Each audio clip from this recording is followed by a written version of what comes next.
It's time that we do make those substantive changes and restore some faith. Restore some faith with the American people, that we have their best interests, and make sure that Congress can live under the same laws that they vote for and that they pass for. And with that, I appreciate you having this conversation tonight. Thank you very much, Bill. Those were very eloquent remarks. You really brought home the need that it's time for solutions and all the challenges that we're facing. Before I go to my other friends here, I do want to get this motion in. So, Mr. Speaker, I ask unanimous consent that all members may have 5 legislative days in which to revise and extend their remarks and include extraneous material on the subject of my special order. Without objection. Thank you. And now I want to go to Keith Rothfuss from Pennsylvania, who's new here, but boy, he hit the ground running, and appreciate your leadership, Keith. What would you like to share tonight? I thank the gentlelady for organizing this talk. Pennsylvania's 12th district in western Pennsylvania stretches from Beaver to Johnstown and through the northern suburbs of Pittsburgh. And last week we had a visit from HHS Secretary Kathleen Sebelius, who was in town to tout the benefits of the health care law. And she also attempted to help to enroll some western Pennsylvanians in the exchanges. According to press reports, however, those who showed up were not able to enroll or even access the website. Apparently, glitches were to blame. As reported in yesterday's New York Times, however, one industry source says these are not glitches. The extent of the problems is pretty enormous. It's awful. These problems took more than 2 years to build and cost the American taxpayers hundreds of millions of dollars. The health care law's troubles aren't limited, however, to the website issues. Many western Pennsylvanians have reached out to me to share stories about how they are seeing their hours reduced or losing their jobs. Other western Pennsylvanians are seeing their health care premiums go up or losing coverage altogether. A woman recently got in touch with me and told me that her family recently received a letter from their insurance company, and they'll lose the health insurance they've had for more than 25 years on December 31st. The alternatives they've been able to find will cost them 3 times what they pay today. Mr. Speaker, it is a time for solutions. We do have a new solution that we're proposing, the American Health Care Reform Act, which will actually lower costs, and I encourage our colleagues across the aisle and in our conference to take a look at that, and I thank the gentlelady and yield back. Thank you very much, Keith. Good point there. And now I'd like to go to a friend from Kentucky, Andy Barr. Well, I want to thank the gentlelady from Missouri and for her leadership in leading this special order. Many Americans watching on TV right now are frustrated. They're angry with what they're seeing in Washington. They don't understand why political conflict has to get in the way of solutions. They're saying to all of us, why are the politicians putting their political agendas ahead of what is good for the country? And I share that frustration and anger, and I understand what they're saying. They're saying, why can't the politicians get their act together? Why can't they reopen the government and avert default? But, you know, as important as it is to reopen the government, and as important as it is to avert a short-term default, and those are very critical, it's equally important that we stop business as usual in Washington. It is important that members of Congress do what they were elected to do, which is exercise leadership, stand up for what is right and what is in the long-term best interest of the nation. And what is in the long-term best interest of the nation is to stop spending money we don't have. It's to stop racking up mountains of debt, to end the reckless practices in Washington that are literally mortgaging the future of our children and our grandchildren and pushing this country to the brink of national bankruptcy. Now, some have accused House Republicans of holding the country hostage solely for the purpose of repealing or defunding the President's signature legislative achievement, Obamacare. Why is this relevant? The President says Obamacare should not be part of any negotiations to fund the government or raise the debt limit. But my constituents in Kentucky recognize the President's health care law for what it actually is, which is a massive increase in federal spending. Its projected cost has more than doubled since the President originally claimed it would reduce the deficit. It will cost American taxpayers $2 trillion over the next decade, and its true cost will continue to grow. Obamacare was ran through Congress on a partisan basis through a process that was specifically reserved for budget-related bills, the reconciliation process. So for anyone to suggest that Obamacare is unrelated to the budget is both cynical and inconsistent with Congress's ongoing responsibility to scrutinize federal spending. After racking up $7 trillion in debt in just 5 years, the President stubbornly refuses to negotiate over Obamacare. But make no mistake, Congress would not be doing its job if it ignored Obamacare and its massive cost in the ongoing debate about how to save America from bankruptcy. So, Mr. Speaker, let me just conclude by saying this. It would be unfair for young people and the next generation if we simply raise the debt limit without also addressing the underlying cause of our problems, without also addressing the cause of our fiscal situation, and that is runaway government spending. This is our opportunity. This is our moment. Let's seize this opportunity on a bipartisan basis. It is time for solutions. I thank the gentlelady for her leadership in this special order. Let's not just raise the debt limit and keep kicking the can down the road. Let's solve America's problem and finally force the government to live within its means. Thank you. Thank you, gentlemen. Thank you, Mr. Speaker. I yield back. The gentlelady's time has expired. Under the Speaker's announced policy of January 3rd, 2013, the gentleman from New York, Mr. Jeffries, is recognized for 60 minutes as the designee of the Minority Leader. Mr. Speaker, I ask unanimous consent that all members be given 5 legislative days to revise and extend their remarks. Without objection.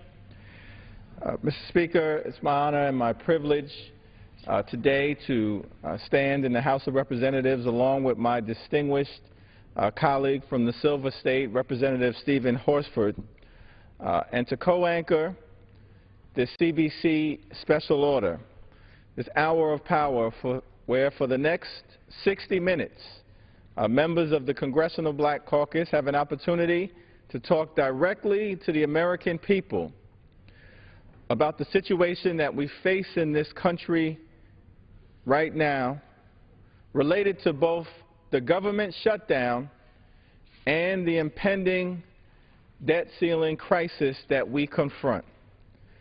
Mr. Speaker, this is day 14 of a government shutdown brought to us by reckless, irresponsible, and unreasonable behavior by our friends on the other side of the aisle. It's a government shutdown that is hurting the American people.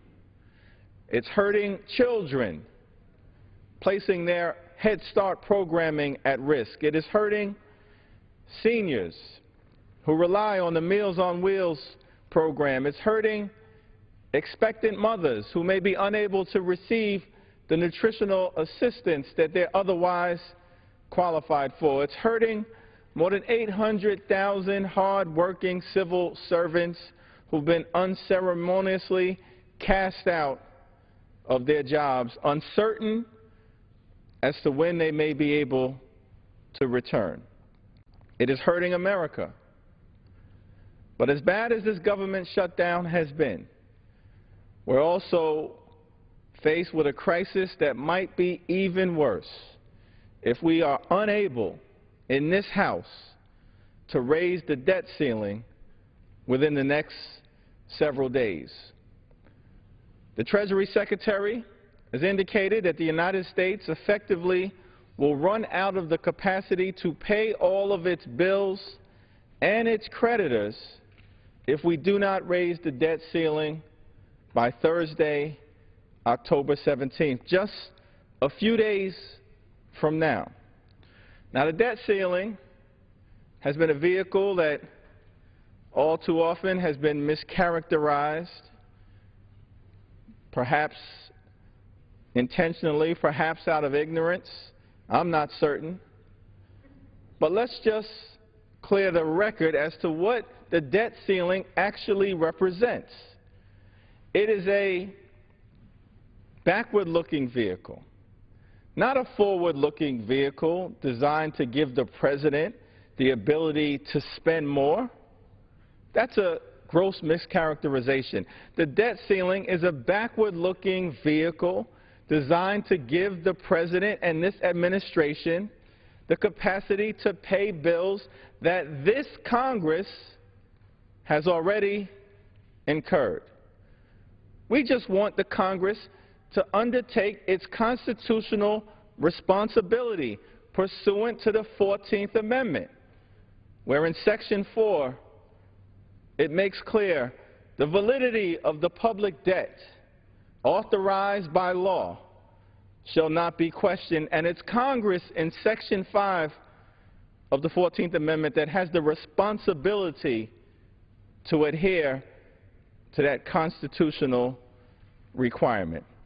We're going to explore this theme and the consequences of a debt ceiling default during this special order, and I'm very pleased that we've been joined by the dynamic leader of the Congressional Black Caucus, the distinguished chairperson from the great state of Ohio, Representative Marcia Fudge.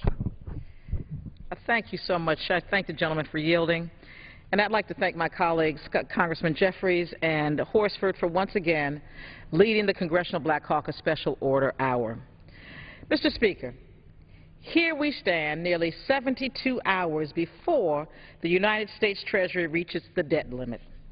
We are 72 hours away from compromising our ability to make Social Security, Medicare, Medicaid, and veterans benefits payments. We are 72 hours away from risking default on our international debt obligations. 72 hours away from the potential of stocks plummeting and interest rates soaring, reversing recent gains in the housing, automobile, and banking markets. Our nation is 72 hours away from the possibility of a severe economic disaster, both at home and abroad. Unfortunately, the House majority's inability to move beyond partisan politics has created one economic crisis after another. Our country is still feeling the effects of the economic downturn and subsequent recession that began in 2007. Communities around the country continue to struggle with high unemployment, less access to loans for small businesses, and a fragile housing market. It is irresponsible to do further damage to our economy by even threatening to allow America to default on its bills. We must first do no harm, Mr. Speaker. Yet that is exactly the position we are in because of House Republicans. Now, don't be misled by Republican talking points that would lead you to believe that raising the debt limit leads to more spending. This only allows us to pay debts that have already been accrued, debt that has already been authorized by this Congress. While both parties have politicized the debt limits in the past, we have never, and I repeat never, seen this degree of brinksmanship.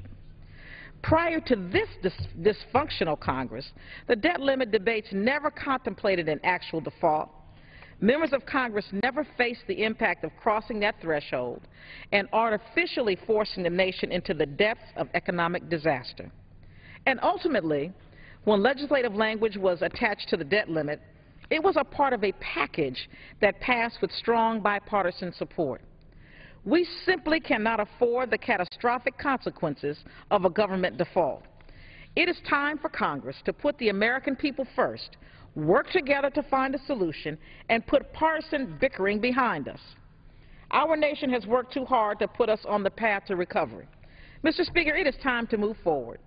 The American people expect Congress to do its job.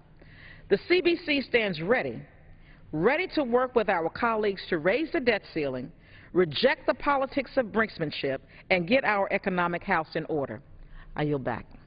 Thank the distinguished chairwoman for her insightful, thorough remarks. We're going to invite now the distinguished gentle lady from the great state of Texas, Congresswoman Sheila Jackson Lee, who has joined us today to share her remarks and observations as to this debt ceiling crisis that we are confronting right now. I yield to Congresswoman Jackson Lee.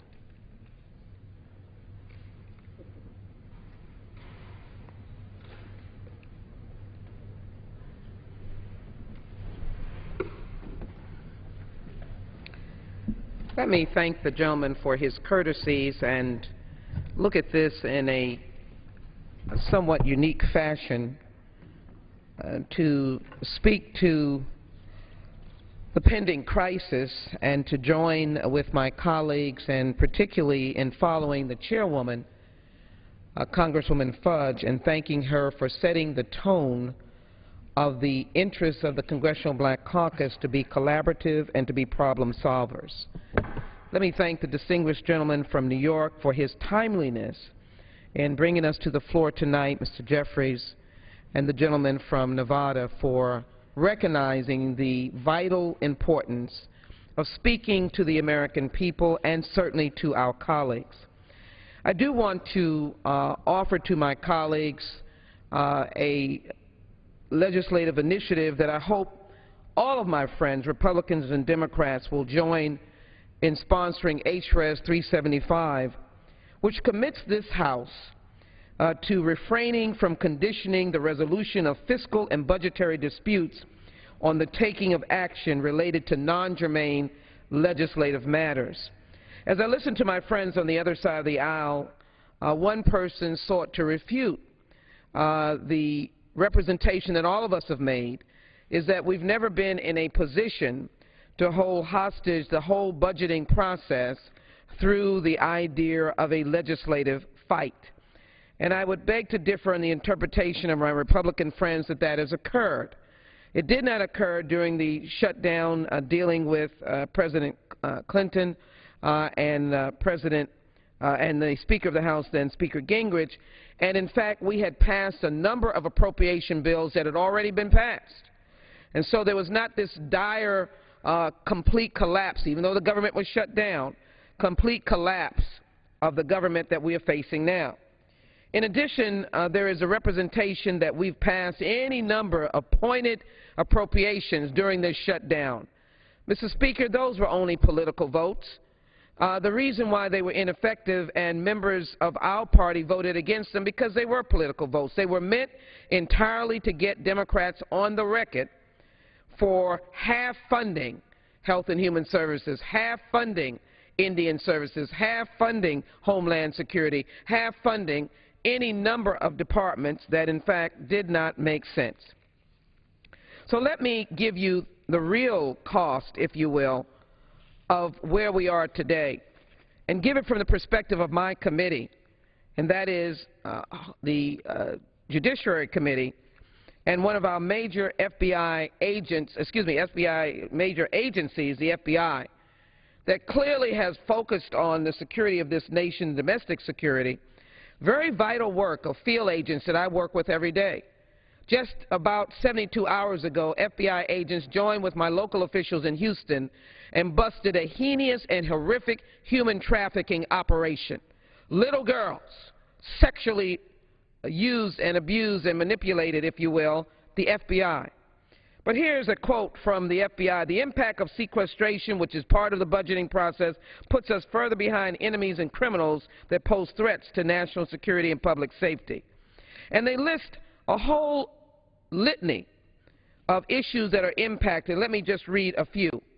Undermining counterterrorism investigations, exposing vulnerable populations to greater risk, halting counterintelligence cases, closing white-collar cases have been delayed, limiting mortgage and financial fraud cases, constraining use of official vehicles, losing informants, impeding surveillance, harming local cooperation, reducing field time, increasing retirements. All of this impacts on the very basic responsibilities that we give to them, and it seems sad that we're putting these individuals who are putting themselves on the front line of criminal enforcement, that we are in fact causing that to be halted. Lastly, on the FBI, Quantico, we all know, is the training ground from agents and others all across America. Quantico is quiet. I have no new agent classes going through there. I can't afford it. There's any number of other issues, of course, that we could comment on, but let me continue by moving to my state, the state of Texas. But before I do that, here's a document from the Administrative Office of the United States Courts. Again, something that the judiciary has concern, and we're told, as of tomorrow possibly, that judicial matters may be shut down, may be stopped because of the restraints on our Article III judges. And that is shameful. That means justice is stopping. That means public defenders are not being paid. Although all of those folk are continuing to come, in some instances, there may be major impact in the court system. But I'd like to turn our attention to the discourse that is occurring here. And as I do that, let me make mention for my friends of one answer to why we should not be holding Obamacare and the American people hostage. First, I want to say, coming from my district, I met with over 40 navigators. They have concerns. We all want to make sure this works right, which is what I wish my Republican friends would do. But they had smiles on their faces because what they're saying is the people are eager. They're eager in Texas, a state where we've denied the expanded Medicaid. We don't have our state exchange. We've done damage to those who need insurance. It's a shame what we've done in Texas. But those who've been assigned to get an outreach are smiling, not because they get paid a whole lot of money, but because they're reaching people who are desperate and who want to be insured. And so I want to put into the record, ask unanimous consent, on the Obamacare Save My Family from Financial Ruin. And it talks about a young boy with a brain tumor leading up to the point of having losing all of his insurance, his family was saying. He might have been born with this tumor, but it was only diagnosed when he was about 6 years old. Mason is his name, and he played basketball and did a lot of things until they determined at later years, I think he was age 16 maybe, or 14, that he had this horrific brain tumor. It is only because of Obamacare, that his life now will have the kind of coverage of insurance that we are desirous of. But I want to sort of finish my remarks. There's a lot that I can say about Texas, and I may offer just one point, if I might, Mr. Jeffries, to make sure that I have that in the record.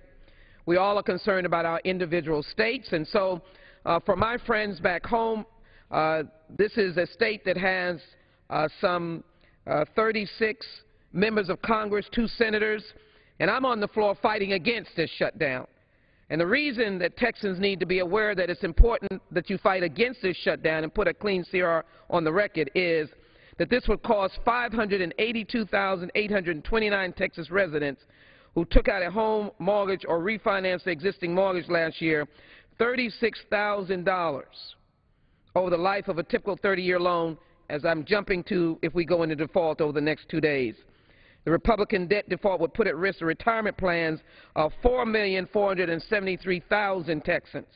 And disabled vets, 300,000 vets, would force a concern about their disability compensation for November 1st, and 24,000, 25,000 would be poor and disabled vets would be questionable about the pension they live on. But I want to close with something that has disturbed me as we've watched the rhetoric. I have pages and pages. We all are emotional. We all have the talent of rhetoric, and we all have, if you will, the affection, if you will, for the use of words, hyperbole, metaphors, using examples, and making our point. Mr. Speaker, I respect that. I'm not a thin-skinned person. I am as much engaged in the debate on this floor as many of my friends.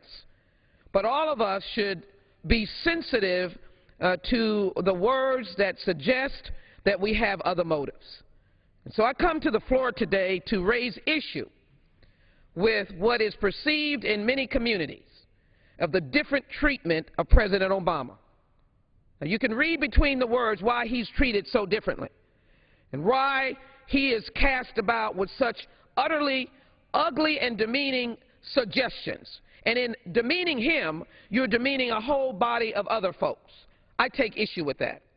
And so let me call and ask, maybe Larry Clayman, if it's his name, of Freedom Watch, will call us back and give a response to his words uttered yesterday that I find totally out of order. Protected by the First Amendment? Absolutely. I have no quarrel with that. But I believe it's important to put this in the record as we talk about this government shutdown, because if we're going to get where we need to go, we need to all realize that we have a greater cause, and that is America's cause. So I finish on these words. Apparently he was moved yesterday in front of the Vietnam Veterans Memorial, which many in the Million Vets movement denounced yesterday. He said, "We're ruled by a president that bows down to Allah, Now, I'm already insulted because I believe in the freedom of religion, respect the dignity of all religions. He is not a president of we the people, says Mr. Clayman of Freedom Watch, but a president of his people. I don't know who that is. All I know is that the president was elected to be president of all of the people of the United States of America. He goes on to say we should wage a nonviolent revolution. I've never been ashamed of the nonviolent civil rights movement. We didn't call it a revolution, we called it a movement to give dignity to people, move them from second-class citizenship. But he says that we should wage a nonviolent revolution. This president should get the Koran out of his hands, denigrating a religion that I believe is absolutely appalling. Get off his knees. Is there some documentation about the president's private prayer allegiances or responsibilities or desires that this gentleman knows what he's talking about and get out of town? That is, I believe, one of the most appalling statements that we've heard charged against a president of the United States in a time of crisis, when the American people are looking for hope, looking for serious response. And I would hope that there will be members of the Republican conference that will come to the floor tomorrow and join in with the solution that may be offered as it is being discussed in the Senate. And I hope they will denounce these words as I am denouncing them tonight. For we will never get a solution to move this nation forward if we are to denounce religions that are respected and given the privilege of being worshipped by those who worship by the First Amendment, to try to denigrate a president by denigrating a religion and going in the circle of diminishing all of us. I want to thank the gentleman for giving me this opportunity. I may ask for some more time if I'm able to stay around as we go forward, because there's a long list of, I think, what we're being deprived of. But I do want to let everyone know that when I was home in the district for the short period that I was, I know that those in Texas who are suffering are happy about Obamacare. They want us to get it all together right, like we did with Medicare Part D that did not work when it was first put in place, but they are happy. And I would hope that as I've indicated these words on the floor, that we would take the words of Chaplain Barry Black and stop sowing in the wind and stop, in essence, doing things that undermine our very leadership. Thank you, Chaplain Black, for giving us these words of inspiration. Maybe we'll take notice, and when words are said that are ugly, inappropriate, and without any truth, I'm looking for my friends tomorrow to come on the floor and denounce these ugly words that were said by this gentleman that have no bearing in truth and have the audacity to denigrate faiths that are, in essence, respected and show their love for a higher power. We should all be grateful that the different faith that we allow in this nation, not allow, but grant the authority under the First Amendment of freedom of religion, can pray to their God and pray to God and ask for the blessings of God on this nation. With that, I thank the gentleman for his courtesies, and I yield back. Thank the distinguished gentlelady from the great state of Texas for her observations, and certainly hope that all people of decency on both sides of the aisle, of course, would denounce the hateful words that we saw on display here in the nation's capital this weekend. We're pleased to have been joined by the distinguished representative from the great state of Virginia, Representative Bobby Scott, and I now yield time to him. Thank you, and I thank the gentleman from New York and the gentleman from Nevada for organizing the special order, and for the gentlelady from Ohio for her leadership in the Black Caucus and the other members who are participating tonight. Mr. Speaker, our economy has been improving very slowly over the last few years, and we need to do everything we can to make sure that we create as many jobs as possible. On Thursday, the United States faces a crisis, and that is whether we will pay our debts or whether we will, for the first time in our history, default on our debts. Now, the debate on the debt ceiling really isn't much of a debate, because every credible economist has already concluded that failure to adjust the debt ceiling will cause serious adverse consequences to the domestic economy, even the global economy. That conclusion really ought to end the debate.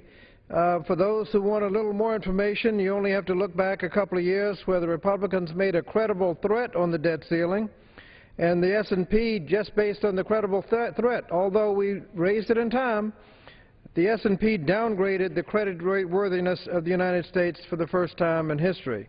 So we really don't know exactly what would happen. We know none of it's going to be good, but we'd be looking at possible increases in interest rates, lost jobs, stock market collapse and people's pensions at stake, government checks going out like Social Security and veterans benefits, doctors not being paid on Medicare, all adverse consequences for failing to adjust the debt ceiling. Now, Republican colleagues have threatened to use this crisis as an opportunity to gain legislative advantage to pass legislation that they can't pass through the normal process.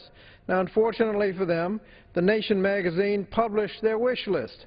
It starts, of course, with undermining Obamacare, but then it goes on to, quote, entitlement reform, better known as cutting Social Security and Medicare, Keystone Pipeline, corporate tax cuts, sabotage EPA clean air regulations, offshore drilling. It goes on and on. They published the list.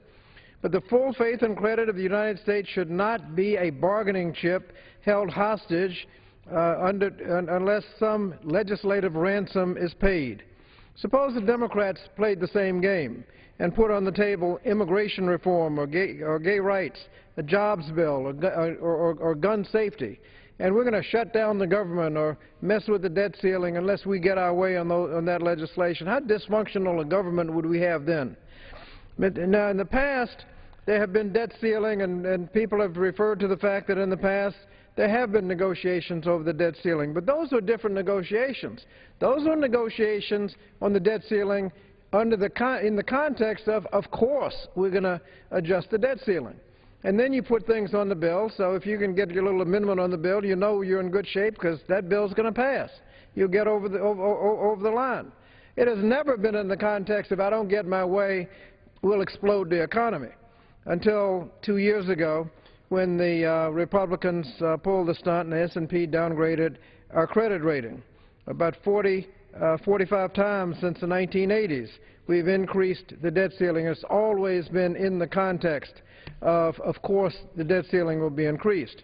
Now, this isn't like a credit card where you increase your credit limit so that you can spend more. We've already spent it. We have passed the spending bills. We've already spent the money. The question is whether we're going to pay the bills. And if you're going to discuss fiscal responsibility, it ought to be at the time when you're deciding whether to spend the money, not after you spend it, whether you're going to pay the bills that you've already incurred. Now, we're discussing this debt ceiling while the government is shut down. And shut down for what reason?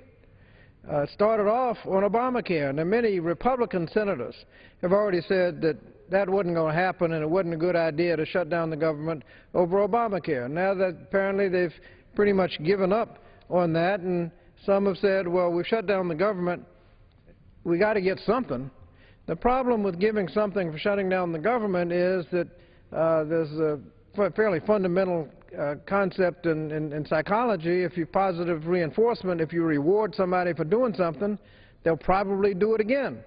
To get a reward for shutting down the government, this will become part and parcel of the legislative process that if you can't get a bill passed, you'll shut down the government till you get it passed. Now, several Republican legislators have praised the fact that we passed some little piecemeal bills to reopen government one little agency at a time. It looks to me like every morning they read the newspaper and find out the latest disaster caused by their shutdown, and then some things like servicemen not getting death benefits, the World War II memorial, cancer patients are not being treated at the National Institute of Health, Head Start.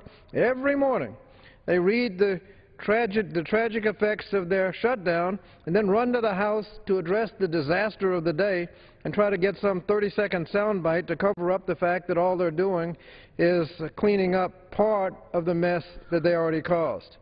Now, passage of these little piecemeal bills only serves to elongate the shutdown. We need to reopen the government, put an end to all this, and while some of us are working hard to produce jobs, this shutdown is costing hundreds of thousands of jobs. Now, finally, Mr. Speaker, The Republicans have criticized Democrats for not negotiating. Just want to remind everybody we're talking about the budget. The Democrats started with one number, the Republicans with another number. The Democrats didn't come halfway or two-thirds of the way. They just agreed to the Republican number on a short-term basis so we can continue to negotiate without shutting down the government. So we need to reopen all of the government, stop losing jobs, let's pay our debts, and then we get to the real serious negotiations on the budget.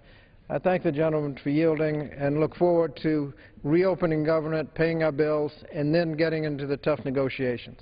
I thank the distinguished gentleman from Virginia for his observations and for reminding the American people that the President, the Senate majority, Democrats in the House of Representatives have always been prepared to sit down and attempt to find common ground as it relates to the challenges that we confront here in the country. We've been asking for conference committee to be put into place so we can discuss the budget passed by the House and passed by the Senate and figure out how we can negotiate around those differences since March. But the House majority has refused to appoint members to negotiate the budget differences. But we're not going to be put into a position where essentially you say, give us everything we want. The right-wing Republican agenda for this country rejected by the American people in November of 2012.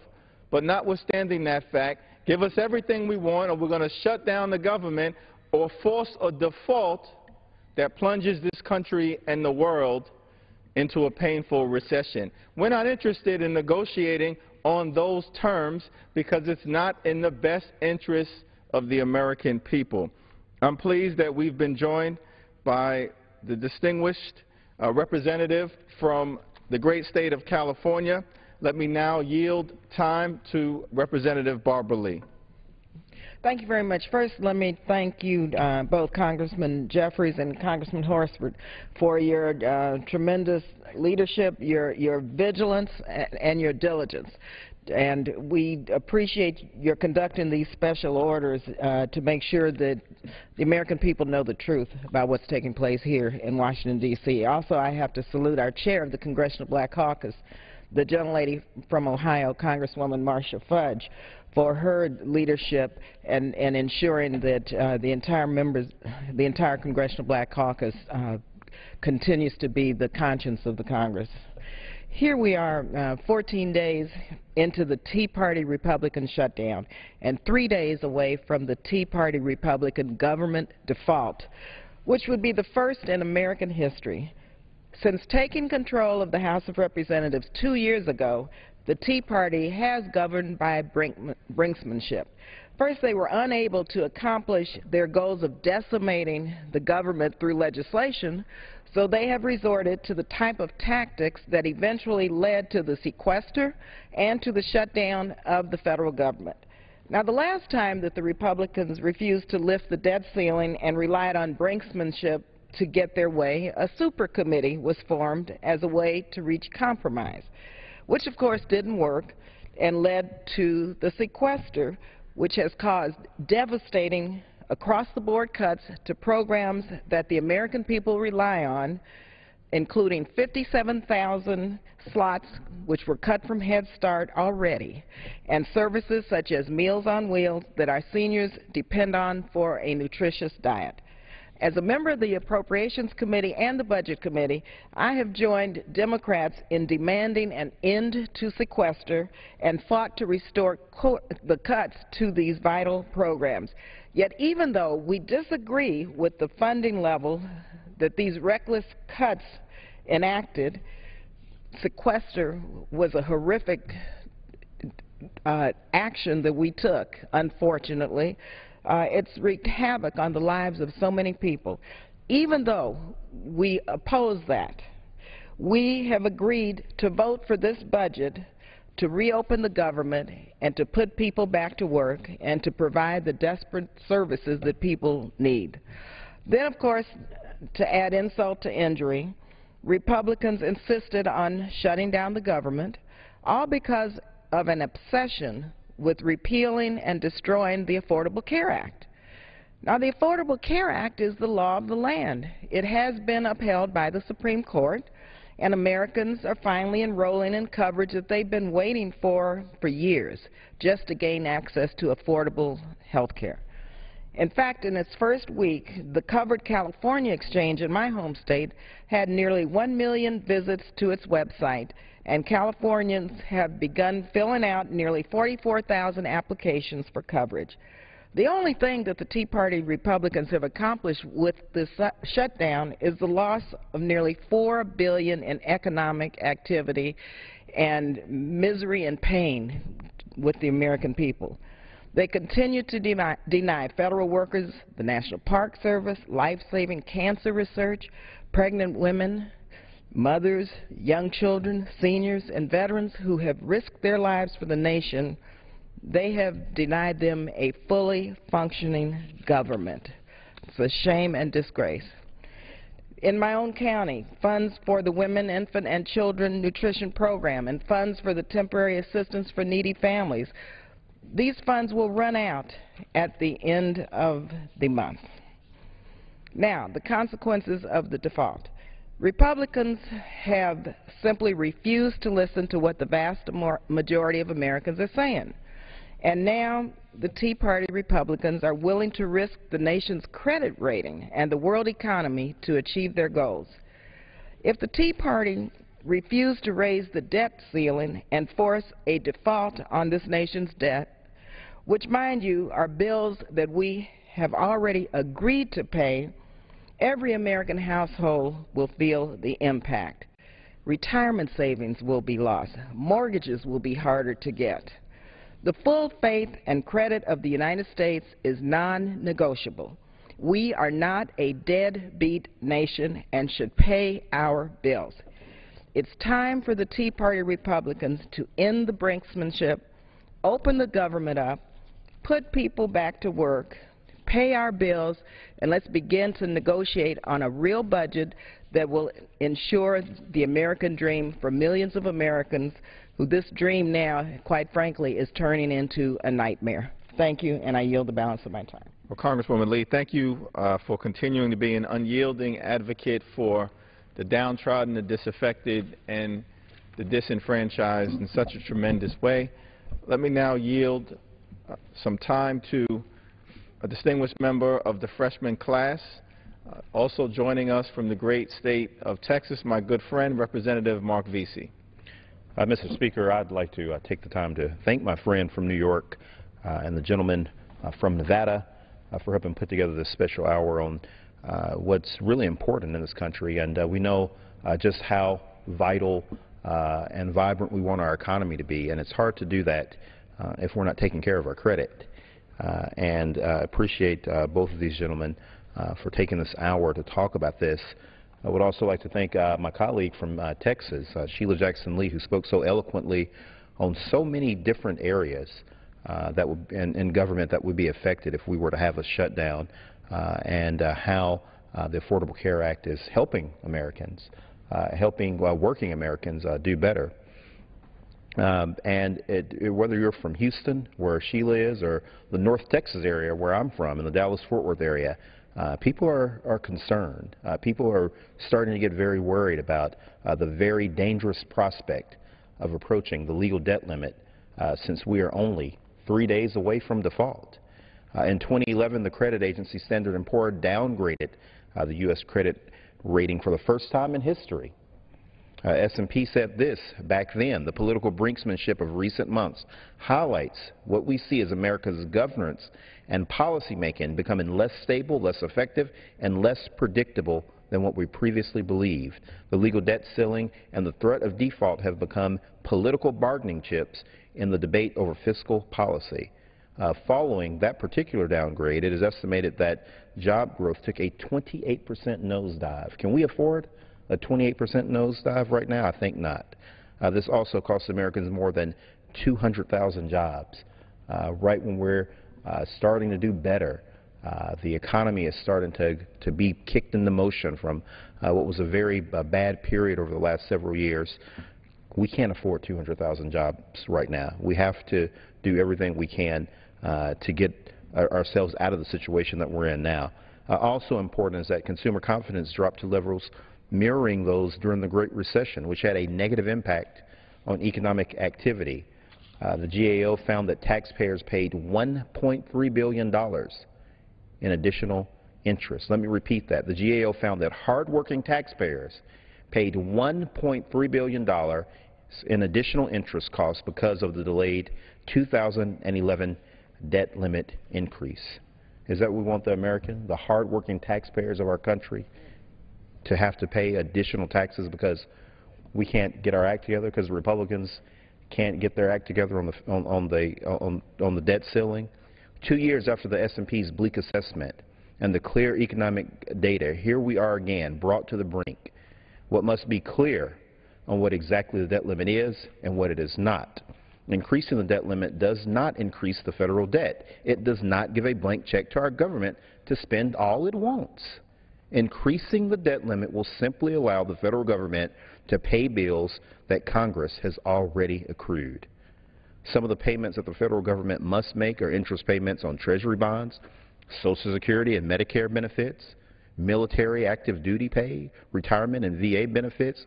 If the Tea Party refuses to allow the government to honor these financial obligations that are so dear to many Americans, to our family members, to people in our communities, then investors will likely lose faith in the government and demand higher interest rates for Treasury bonds. We cannot allow our country to become a deadbeat nation that doesn't pay its bills. Let's move beyond these silly partisan games.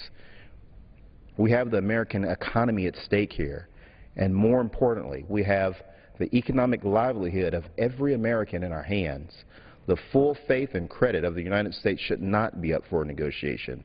It is time for Congress to raise the debt limit like they have in the past so many times before, and for Republicans to end their losing game of brinkmanship and realize that they are damaging American lives every day. Let's do more for the hardworking taxpayers in our country that make our country great. I yield back. I want to thank the gentleman. Thank the distinguished gentleman from Texas for his observations and for his historical analysis, pointing out that raising the debt ceiling is something that has consistently occurred throughout the last century here in America.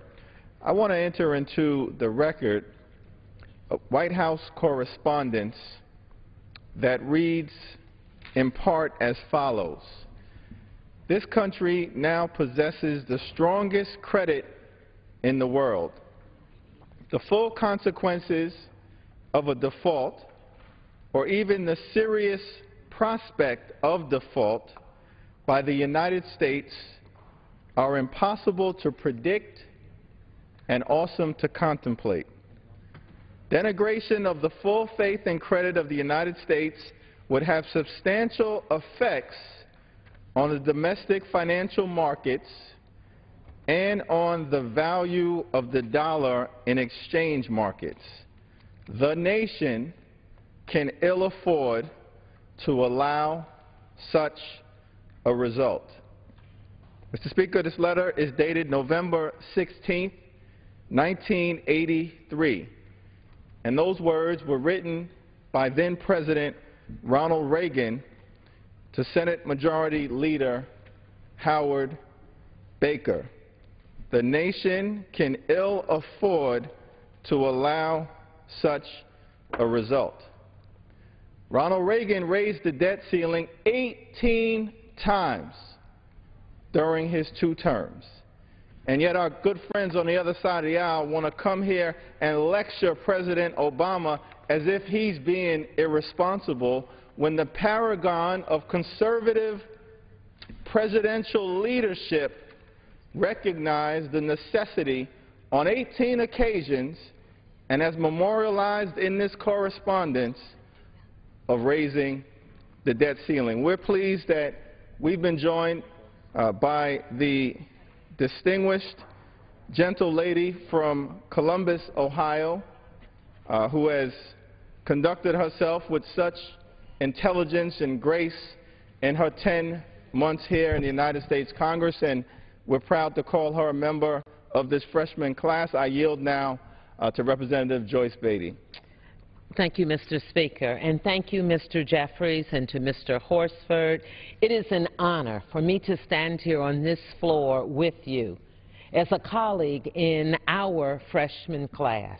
But first, let me thank you for your leadership, and also to Congresswoman Marcia Fudge from my great state of Ohio as president of the Congressional Black Caucus.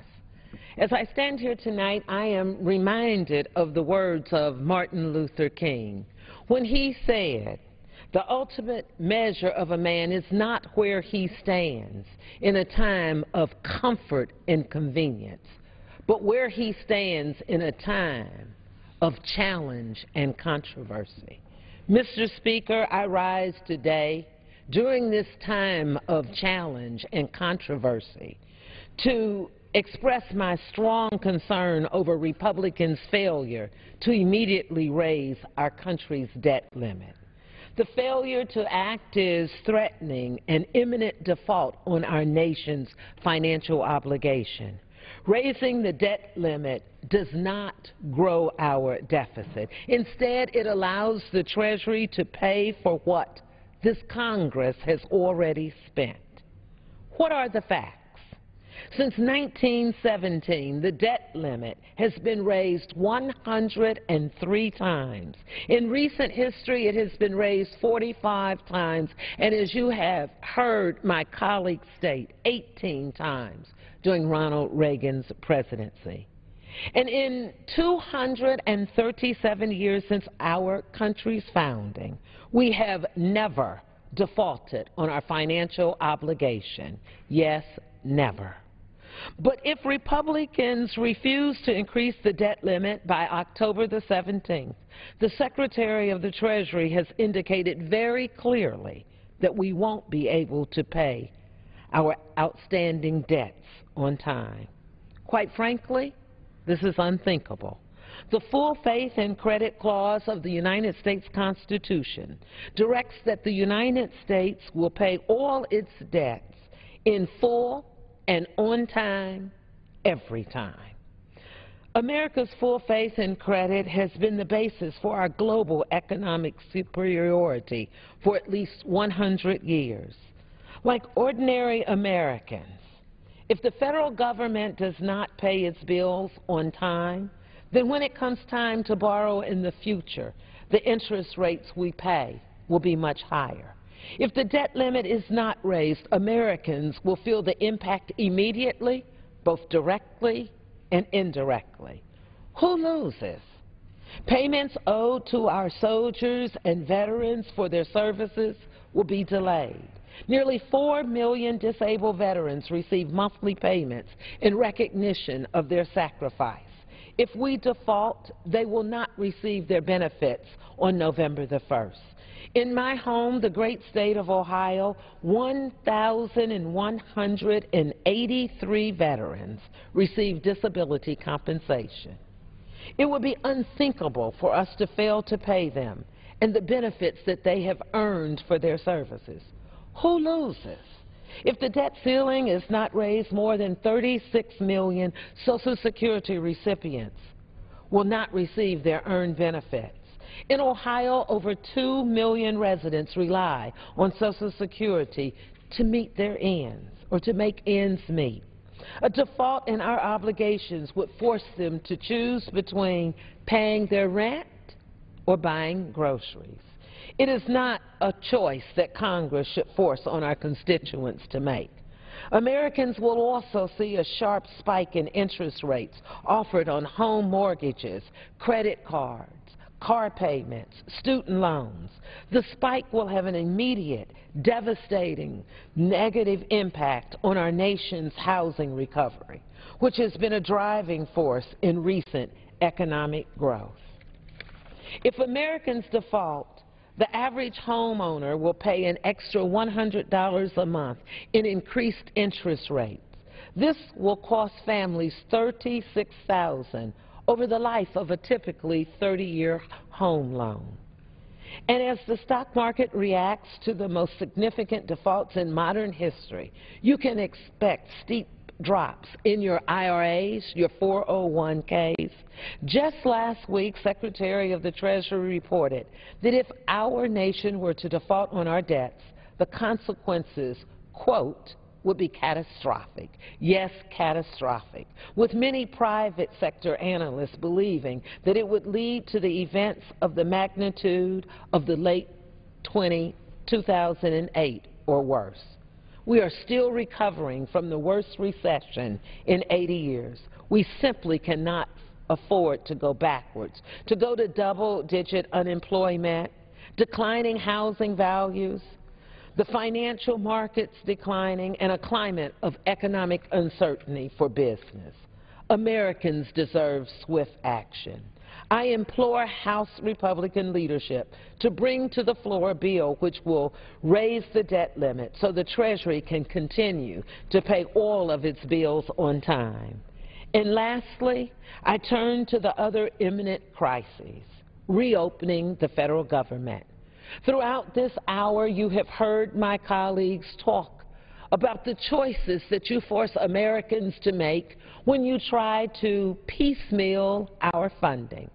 And it's worth me repeating to say, it's like having a family and having parents having 7 children and decide that you're only going to feed 3 of them and watch the other 4 children starve before your eyes.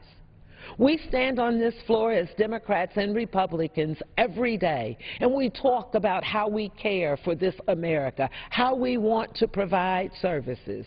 But yet, we're making Americans make a choice between NIH funding for children who are cancer patients who need to be in clinical trials.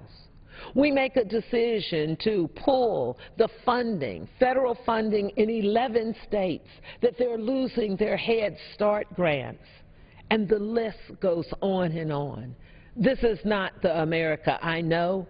This is not the America I love. Americans deserve better. Let's reopen the doors of government and let's raise our debt ceiling. And I yield back.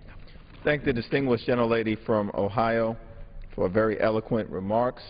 Mr. Speaker, how much time is remaining on the special order?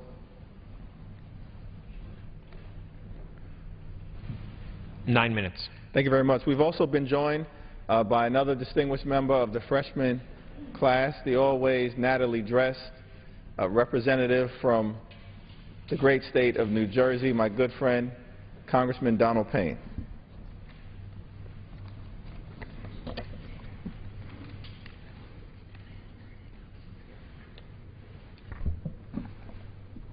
Thank you, Mr. Speaker.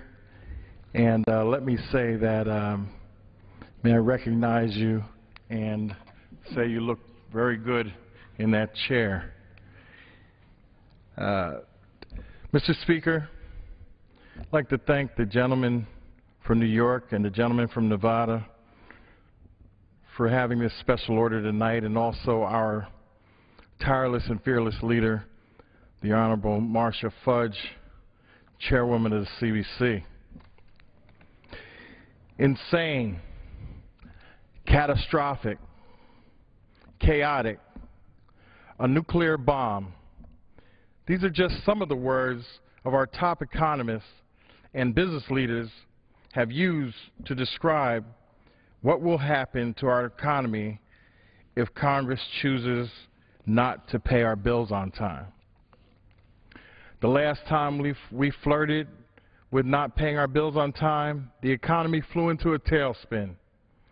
The markets plummeted. Consumer confidence took a nosedive.